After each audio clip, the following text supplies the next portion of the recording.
everybody, this is Rob with RPVS, and today we're going to be going through making shirts with heat transfer vinyl, so we'll just jump right into it. We're in Inkscape right now.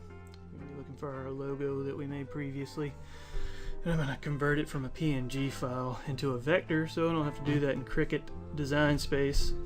When you do it in Cricut Design Space, a lot of times it just comes out lumpy and misshapen and just kind of looks weird, so kind of want to avoid that. So like I said, this is a design I made previously. I'm just going to put it in Inkscape. If you want to convert this from a vector, you just select your PNG file, go up to your path, select trace bitmap, and you can pretty much just leave all those settings the same over there if it's just a single color kind of thing. And there we are, there's our vector file. We'll just play around with the size a little bit. It doesn't really matter what size it is right now, since we're going to be rescaling it when we get into the Cricut Design Space. But we want to get it close.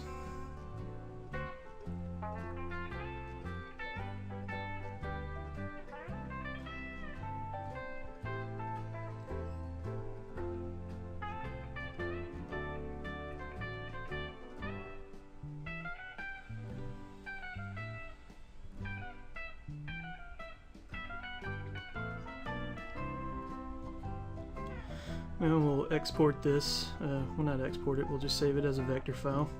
We don't have to do any conversions in Cricut. Make it something obvious. Just put Cricut on the end of it, I guess. Yeah,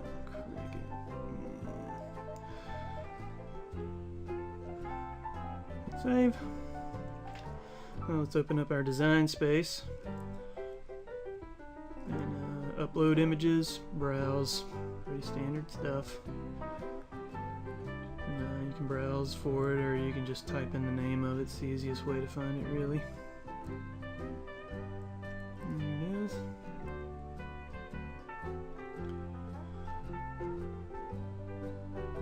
And there's our vector file. Looks pretty good.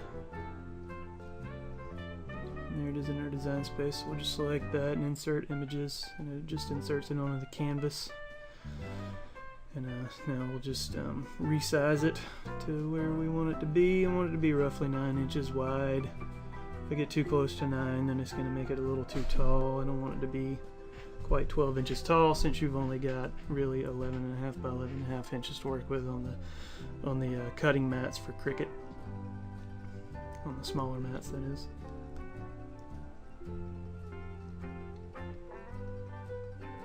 So just under 11.5 would be good.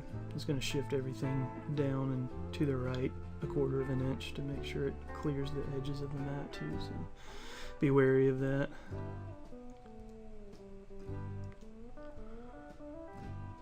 Once we got that sorted out, we'll just go ahead and click Make It.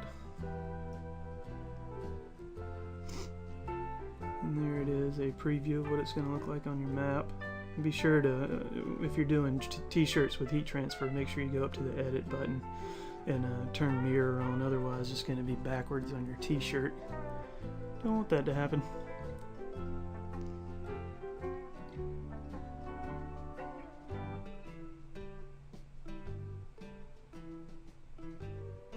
Just click go.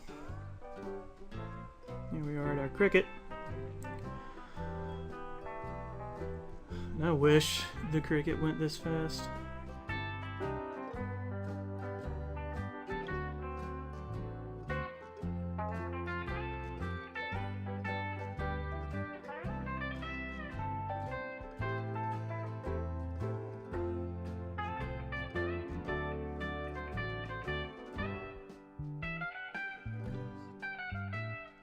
Cut out an image in this size.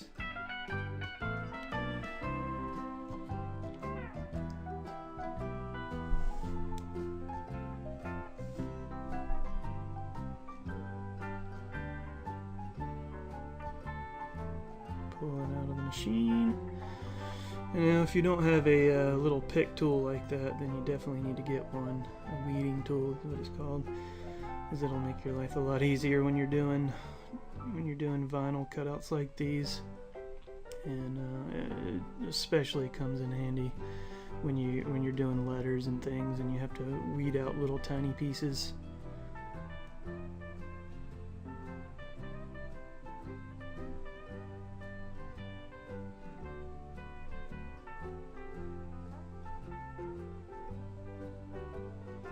Just double check, make sure I got it all right.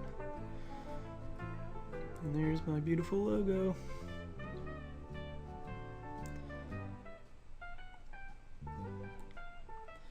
I'm just going to lay out my shirt and line it up. I don't have to get everything super perfect, but I do want it pretty close since, you know, this is a shirt that I'm going to be wearing when I'm, you know, putting on decals and stuff like that on cars and stuff like that when I'm out at work.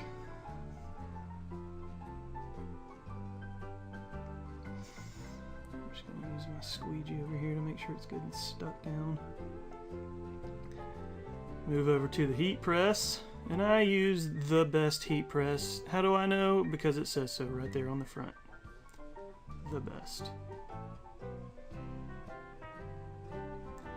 I'm going to put this in there for 40 seconds. It's a good number.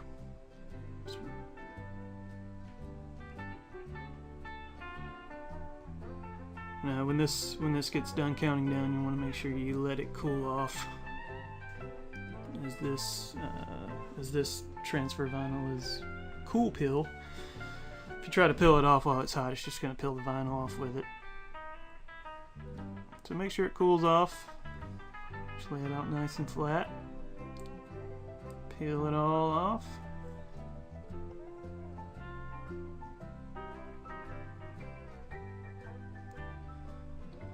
And there you have it.